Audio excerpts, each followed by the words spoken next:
श्री स्वामी समर्थ. नमस्कार मित्रांनो, आयुष्यात कधीतरी आपण अशा वळणावर येतो जिथे आपल्याला एक गोष्ट प्रकाशाने जाणवते, ती म्हणजे आपण कोणासाठी किती केलं तरी काही माणसं आपली कधीच होत नाहीत, विशेष आपले नातेवाईक आणि शेजारी. हे ऐकायला थोडं कडू वाटेल, पण हेच आजच्या जगाचं वास्तव आहे. आपण रक्ताच्या नात्यासाठी आपलं रक्त आटवतो, शेजारच्यांच्या अडीअडचणीला धावून जातो, स्वतःचं सुखदुःख बाजूला ठेवून त्यांच्या आनंदात सहभागी होतो. आपल्याला वाटतं की मी यांच्यासाठी एवढं करतोय, तर कठीण काळात ही माणसं माझ्या पाठीशी ढाल बनून उभे राहतील. पण अनुभवाचा वार जेव्हा होतो तेव्हा कळतं की आपण ज्यांच्यासाठी आबळ ठेंगं केलं होतं त्यांनीच आपल्यासाठी साधी सावली धरली नाही. नातेवाईकांचं बघा ना, तुम्ही जोपर्यंत त्यांच्या उपयोगाचे आहात, जोपर्यंत तुमच्या खिशात पैसा आहे किंवा तुमच्याकडे पदप्रतिष्ठा आहे, तोपर्यंत तुमचं कौतुक सोहळ्यासारखं होतं. पण एकदा का तुमची वेळ फिरली किंवा तुम्ही त्यांच्या मनासारखं वागणं सोडून दिलं की त्यांचं नात्यामध्ये अंतर पडू लागतं.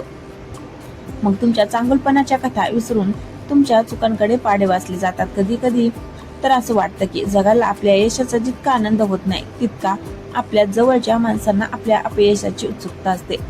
आणि शेजारी घराशेजारी राहतात म्हणून आपण त्यांना कुटुंबाचा भाग मानतो, सुखदुःखात पहिली हाक त्यांना देतो. पण बऱ्याचदा असं लक्षात येतं की भिंतीच्या पलीकडे राहणारी ही माणसं तुमच्या प्रगतीवर जळत असतात. तुम्ही नवीन गाडी घेतली की त्यांच्या कपाळावर आट्या येतात आणि तुमच्या घरात भांडण झालं की त्यांचे कान तीक्ष्ण होतात. आपण आपुलकीने त्यांच्यासाठी धावतो, पण जेव्हा आपली वेळ येते तेव्हा त्यांच्याकडे फक्त सबबी असतात. याचा अर्थ असा नाही की आपण चांगलं वागणं सोडून द्यावं, पण एक गोष्ट मात्र नक्की शिकली पाहिजे, ती म्हणजे अपेक्षा. आपण कोणासाठी काय करतोय हे आपल्या समाधानासाठी करा, त्यांच्याकडून परतफेडीची अपेक्षा ठेवू नये. कारण जेव्हा आपण हक्कानं त्यांच्याकडे मागायला जातो आणि तिथून रिकाम्या हाताने परततो, तेव्हा होणारं दुःख हे परक्याने दिलेल्या जखमेपेक्षा कितीतरी जास्त असतं. शेवटी काय, माणसं जोडणं ही चांगली गोष्ट आहे, पण कोणावर किती विश्वास ठेवायचा आणि कोणासाठी स्वतःला किती झिजवायचं याची एक मर्यादा आखायला हवी. लक्षात ठेवा, तुमचं स्वतःचं अस्तित्व तुमच्या कष्टावर आणि स्वाभिमानावर टिकून आहे. जो तुमची किंमत जाणत नाही त्यांच्यासाठी तुम्ही कितीही केलं तरी ते समुद्रात पाणी ओतण्यासारखं आहे. त्यामुळे स्वतःसाठी जगायला शिका, स्वतःच्या सुखात आनंद माना, कारण शेवटी आपली सावली अंधारात आपली साथ सोडते. तिथे या लोकांकडून अपेक्षा ठेवून स्वतःला त्रास करून घेण्यात काय अर्थ? लोक काय म्हणतील किंवा लोक काय विचार करतील यापेक्षा आपण आपल्या नजरेत किती खरे आहोत हे जास्त महत्वाचं आहे. कारण कितीही केलं तरी न समजणाऱ्या लोकांना तुम्ही कधीच समजू शकणार नाही. मित्रांनो, आज आपण एका अशा विषयावर बोलणार आहोत जो प्रत्येकाच्या मनातला सल आहे. आपण कितीही नाकारलं तरी एक सत्य आपल्याला छळत राहतं, ते म्हणजे मी सगळ्यांसाठी इतकं करतो पण शेवटी मला मिळतं काय? मग ते रक्ताचे नातेवाईक असोत किंवा वर्षानुवर्ष सोबत राहणारे शेजारी. आपण आपलं आयुष्य दुसऱ्यांना खुश करण्यात घालवतो, पण ही माणसं आपली कधीच होत नाहीत.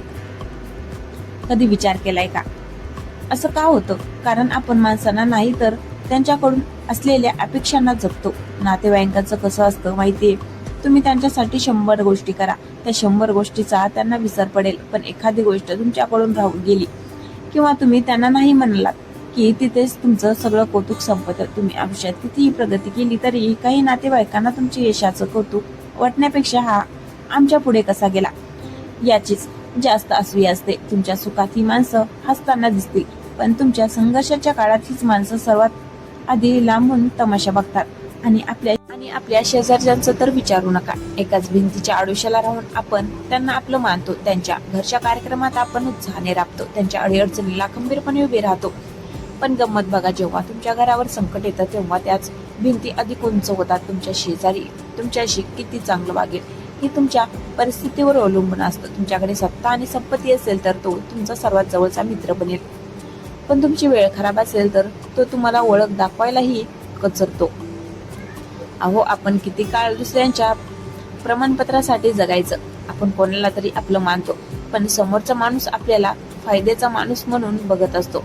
तुम्ही त्यांच्या गरजेनुसार स्वतःला वाकवलं की तुम्ही खूप चांगले, आणि तुम्ही स्वतःच्या स्वाभिमानासाठी उभे राहिलात की तुम्ही त्यांच्यासाठी वाईट ठरायला लागता. हे चक्र कधीच थांबणार नाही. तुम्ही स्वतःचं हृदय काढून त्यांच्या हातात दिलं तरी ते लोक त्यात दोष शोधतीलच.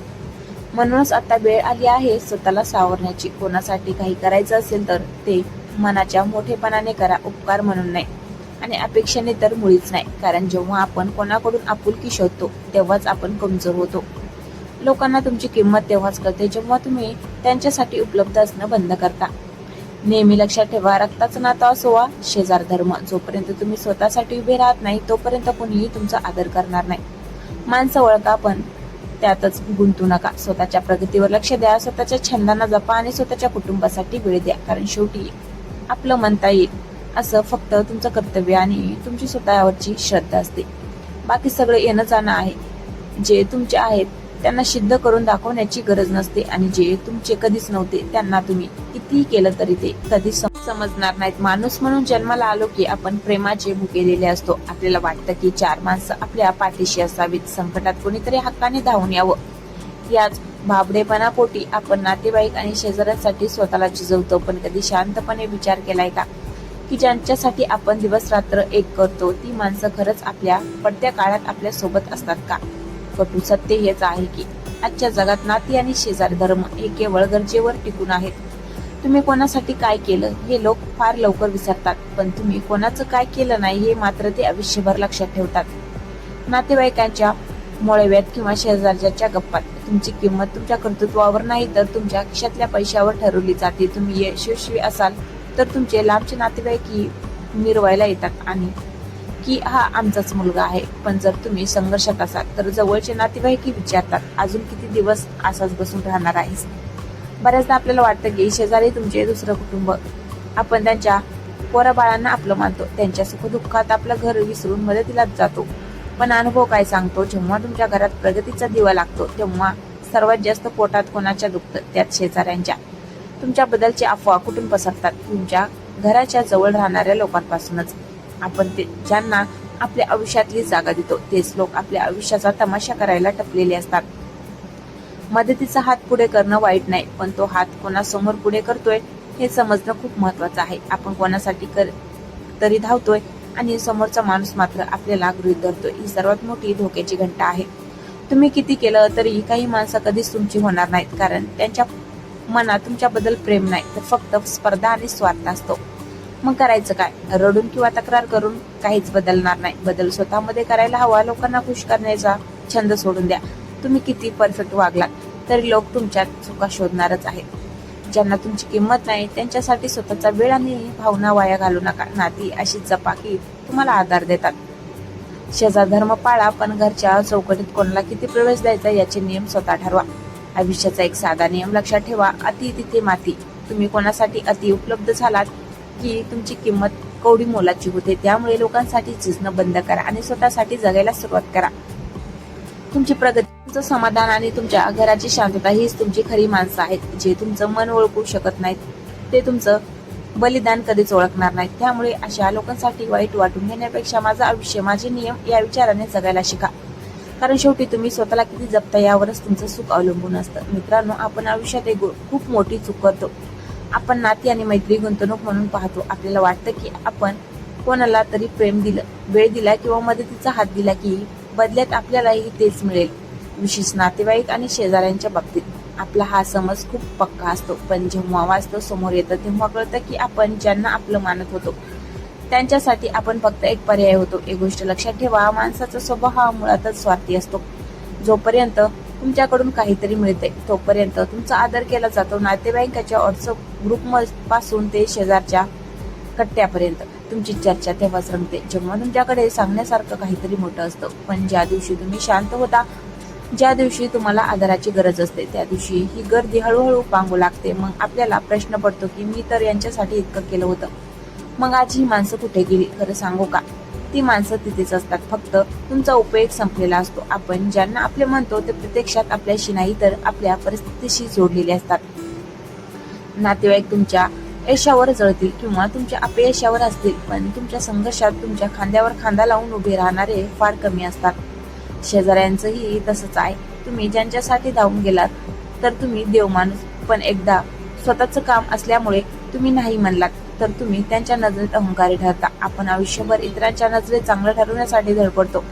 कोणाचं लग्न असो, कोणाचं दुखणं असो किंवा कोणाचं ग्रहप्रवेश, आपण तेथे हजर असतो कारण आपल्याला भीती वाटते की आपण गेलो नाही तर ते काय म्हणतील. पण मित्रांनो, तुमच्या अनुपस्थितीने ज्यांना फरक पडत नाही, तुमच्या उपस्थितीची किंमत त्यांना कधीच कळणार नाही. तुम्ही स्वतःचं आयुष्य लोकांसाठी मेणबत्ती सारखं जाळलं तर लोक शेवटी म्हणणारच की प्रकाश थोडा कमी होता, म्हणूनच आता ही अपेक्षा करणं सोडून द्या की कोणीतरी तुमचं होईल. या जगात तुमचं असं फक्त तुम्हीच आहात. तुमचं शरीर, तुमचं मन आणि तुमचा आत्मविश्वास हेच तुमचे खरे सोबती आहेत.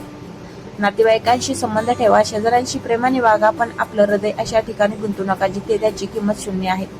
जेव्हा तुम्ही स्वतःच्या सुखाची जबाबदारी स्वतः घेता तेव्हा तुम्हाला कोणाच्याही येण्याने किंवा जाण्याने फरक पडत नाही. लोकांसाठी बदलायचं बंद करा. तुम्ही जसे आहात तसेच राहा. ज्यांना तुमची किंमत आहे ते तुम्हाला शोधत येतील आणि ज्यांना तुमच्याशी देणं घेणं नाही त्यांना तुम्ही हिरे लावून दिले तरी ते तुमच्या हातले दगडच शोधतील. आयुष्य खूप छोटं आहे, ते अशा लोकांसाठी रडण्यात घालू नका जे तुमच्या डोळ्यातल्या पाण्याची किंमतही जाणत नाहीत. स्वतःवर प्रेम करा, स्वतःशी प्रगती करा आणि इतके खंबीर बना की उद्या कोणी सोबत नसलं तरी तुम्हाला स्वतःची सोबत पुरेशी वाटेल. मित्रांनो, आजचा विषय थोडा टोचणारा आहे, पण तुमच्या मानसिक शांततेसाठी तो समजून घेणं खूप गरजेचं आहे. आपण अनेकदा म्हणतो की नातेवाईक आणि शेजारी कधीच आपले होत नाहीत, पण कधी विचार केलाय का की ते आपले का होत नाहीत? कारण आपण त्यांना आपलं मानण्याची जी व्याख्या ठरवली आहे ती चुकीची आहे. आपल्याला वाटतं की आपण कोणाच्या तरी लग्न कार्यात राबलो, कोणाला दवाखान्यात न्यायला मदत केली किंवा कोणाच्या तरी वाईट काळात पैसा उभा केला की ती व्यक्ती आपली झाली. पण लक्षात ठेवा, तुम्ही केलेली मदत ही त्या क्षणाची गरज असते, नात्याची वीण नाही. लोक तुमची मदत घेतात कारण त्यावेळी तुमच्याकडे दुसरा पर्याय नसतो, पण काम झालं की माणसाचा स्वभाव असा आहे की तो उपकाराचं वजन काळ वाहू शकत नाही. मग ते वजन उतरण्यासाठी लोक तुमच्यातच दोष शोधायला सुरुवात करतात जेणेकरून त्यांना तुमच्यापासून लांब जाता येईल. नातेवाईकांचं बघा, रक्ताचं नातं असू नये, अनेकदा तिथे सर्वात जास्त राजकारण चालतं. तुमच्या प्रगतीचा आनंद तुमच्या आई वडिलांशिवाय कोणालाही मनापासून होत नाही हे मान्य करा. बाकीचे सगळे फक्त हसून विचारतात, बरं चाललंय ना? पण त्या बरं चाललंय ना च्या मागे एक भीती असते की हा माझ्यापेक्षा पुढे तर गेला नाही ना. शेजाऱ्यांच्या बाबतीतही तेच.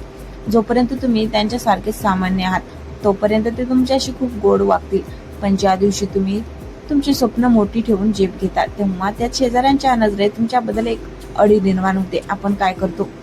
आपण ही माणसं दुखावली जाऊ नये म्हणून स्वतःच्या सुखाचा बळी देतो, त्यांच्या टोमण्याकडे दुर्लक्ष करतो आणि पुन्हा त्यांच्यासाठी धावतो. ही एक प्रकारची भावनिक गुलामी आहे. आपण लोकांच्या चांगल्या पुस्तकात राहण्यासाठी स्वतःचं आयुष्य पणाला लावतो, पण सत्य आहे की तुम्ही किती प्रयत्न केले तरी लोकांच्या तक्रारी कधीच संपणार नाहीत. मग जगायचं कसं? तर अलिप्त राहायला शिका. नातेवाईकाशी संबंध ठेवा पण मर्यादित. शेजाऱ्यांशी संवाद ठेवा पण सावध. तुमची गुपित, तुमची संपत्ती आणि तुमची स्वप्न या लोकांपासून जेवढी लांब ठेवता येतील तेवढी ठेवा, कारण हीच माणसं तुमच्या माहितीचा वापर तुमच्या विरुद्ध शस्त्र म्हणून करतात. ज्या दिवशी तुम्ही लोकांसाठी उपलब्ध राहणं बंद कराल आणि स्वतःच्या कामाला महत्त्व द्याल त्या दिवशी तुम्हाला दोन गोष्टी जाणवतील. पहिली म्हणजे अर्ध्याहून जास्त लोकांनी तुमच्याकडे पाठ फिरवली आहे आणि दुसरे म्हणजे तुमचं आयुष्य आता जास्त शांत आणि सुखी झालं आहे. जे तुमचे नाहीत त्यांना तुमचं बनवण्याचा अट्टहास सोडा. त्यापेक्षा जे खरोखर तुमच्या सोबत आहेत, तुमचे आई वडील, तुमची मुलं, तुमचा जोडीदार, त्यांच्यासाठी वेळ द्या. जगाच्या गराड्यात राहून एकटं पडण्यापेक्षा स्वतःच्या विश्वास राहून आनंदी असणं कधीही श्रेष्ठ आहे. स्वतःची किंमत स्वतः ओळखा, कारण जोपर्यंत तुम्ही स्वतःला मान देत नाही तोपर्यंत हे जग आणि हे नातेवाईक तुम्हाला गृहीत धरतच राहणार. तर मित्रांनो, सत्य शेवटी एकच सांगेन, आयुष्य खूप सुंदर आहे, ते अशा लोकांच्या विचारात वाया घालू नका ज्यांना तुमच्या अस्तित्वाची किंमत नाही. नातेवाईक येतील आणि जातील, शेजारी बदलतील, पण सत्व मात्र कायम तुमच्या सोबत असेल. कोणाशी वैर धरू नका, कोणाबद्दल मनात राग ठेवू नका, कारण राग धरून आपण आपलंच रक्त आटवतो. फक्त एक करा, अपेक्षांचा त्याग. जेव्हा आपण अपेक्षा सोडतो तेव्हा दुःखाचा अंत होतो. लोकांसाठी नक्की करा पण स्वतःला विसरून नाही. ज्या दिवशी तुम्हाला स्वतःची सोबत आवडू लागेल त्या दिवशी तुम्हाला कोणाचे हो किंवा नाही म्हणण्याने फरक पडणार नाही. ज्यांनी तुमच्या पडत्या काळात पाठ फिरवली त्यांना दोष देऊ नका, उलट त्यांचे आभार माना की त्यांनी तुम्हाला एकट्याने लढण्याची ताकद दिली आणि जे अजूनही तुमच्या पाठीशी खंबीरपणे उभे आहेत, मग ते रक्ताचे असोत वा नसोत, त्यांची साथ कधीच सोडू नका. हा व्हिडिओ जर तुम्हाला तुमच्या मनातला वाटला असेल, तुम्हालाही कधी अशा अनुभवाचा सामना करावा लागला असेल तर कमेंटमध्ये नक्की सांगा. तुमचे अनुभव वाचायला मला नक्कीच आवडेल. व्हिडिओ आवडला असेल तर लाईक करा आणि अशाच वास्तववादी विचारासाठी आपल्या चॅनलला सबस्क्राईब करायला विसरू नका. पुन्हा भेटूया अशाच एका मनाला भिडणाऱ्या विषयासोबत. तोपर्यंत स्वतःची काळजी घ्या आणि स्वतःच्या सुखाने शिल्पकार बना. धन्यवाद.